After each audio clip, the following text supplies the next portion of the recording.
வணக்கம், இது உங்கள் அமிர்தா சமையல். இன்றைக்கி நம்ம பார்க்க போகிறது ஒரு கார்த்திகை தீப ஸ்பெஷல் தாங்க பார்க்க போகிறோம். கந்தரப்பம் எப்படி பண்ணுறதுன்னு பார்க்க போகிறோம். இது நெய்யப்பம்னு சொல்லலாம். ரொம்ப ஈஸியாக பண்ணிடலாங்க. இது வாங்க வீடியோக்குள்ளே போகலாம். இதுக்கு நம்ம 1 டம்ளர் பச்சரிசி எடுத்துக்கலாம். இதுக்கு மேலே நம்ம குமியலாக நம்ம உளுந்து பருப்பு வைக்கணும். அது எந்த அளவு உளுந்து பிடிக்குதோ அந்த அளவுக்கு போதும்.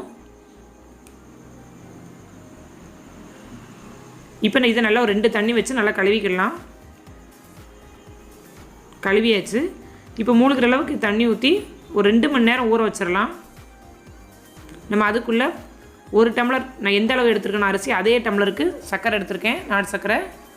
இப்போ இதில் கொஞ்சம் கொஞ்சமாக தண்ணி ஊற்றிக்கோங்க, ரொம்ப தண்ணி ஊற்றக்கூடாது.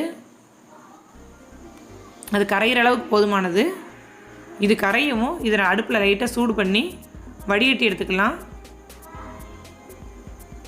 வடிகட்டியாச்சு. இப்போ நம்ம அரிசி நல்லா ஊறிடுச்சு. இதில் நம்ம தண்ணி நல்லா வடித்து எடுத்துக்கலாம். தண்ணி வடித்து எடுத்தாச்சு. இப்போ அப்படியே ஒரு மிக்ஸி ஜாருக்கு மாற்றிடலாம். மாற்றியாச்சு. இது கூட ஒரு 4 ஏலக்காய் சேர்த்துக்கலாம். தண்ணி எதுவுமே சேர்க்காம அப்படியே அரைச்சி எடுக்கலாம். அரைச்சாச்சு. இப்போ இது கூட கொஞ்சம் தேங்காய் துருவல் சேர்த்துருக்கேன், ஒரு 1/4 கப் அளவுக்கு மட்டும். அப்புறம் 2 பழுத்த வாழைப்பழங்கள் சேர்த்துருக்கேன். உங்களுக்கு வாழைப்பழம் பிடிக்காதுன்னா சேர்க்க வேண்டாம். ஒரே ஒரு பிஞ்சளவு உப்பு சேர்த்துக்கலாம். இப்போ ஏற்கனவே உள்ள நம்ம வெள்ளைப்பாக கொஞ்சம் கொஞ்சமாக ஊற்றி நல்லா நைஸாக அரைச்சி எடுத்துக்கோங்க. அரைச்சாச்சு. இப்போ பவுலுக்கு மாற்றிடலாம்.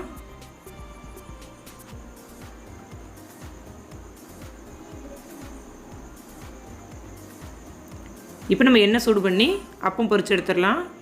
எண்ணெய் சூடாயிருச்சு. நம்ம கரண்டி வச்சு ஊற்றலாம். ஒரே இடத்துல ஊற்றிக்கிட்டே இருங்க.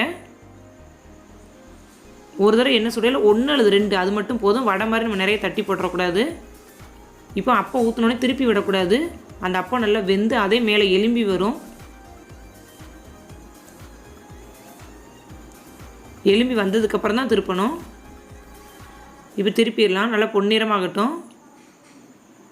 நல்லா 2 பக்கம் வெந்து பொன்னிறமானதுக்கப்புறம் எடுக்கலாம். கொஞ்சம் கலர் சேஞ்ச் ஆன பிறகு எடுங்க, இல்லைன்னா இடையில மாவு இருக்கும். இதே மாதிரி நம்ம எல்லா அப்பத்தையும் பொரிச்சு எடுத்துடலாம்.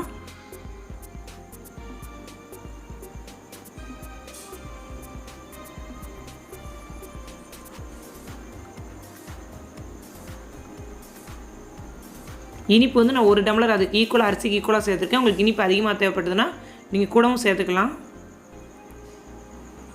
டேஸ்ட்டான அப்பம் ரெடி ஆயிடுச்சு. இந்த கார்த்திகை தீபத்துக்கு இதை நீங்கள் ட்ரை பண்ணுங்கள். இந்த வீடியோ உங்களுக்கு பிடிச்சிருந்ததுன்னா லைக் பண்ணுங்கள், கமெண்ட் பண்ணுங்கள். அப்படியே கீழே இருக்க ரெட் கலர் பட்டனை ப்ரெஸ் பண்ணி அமிர்தா சமையலை சப்ஸ்கிரைப் பண்ணுங்கள். இந்த நாள் இனிய நாளாக அமையட்டும். நன்றி.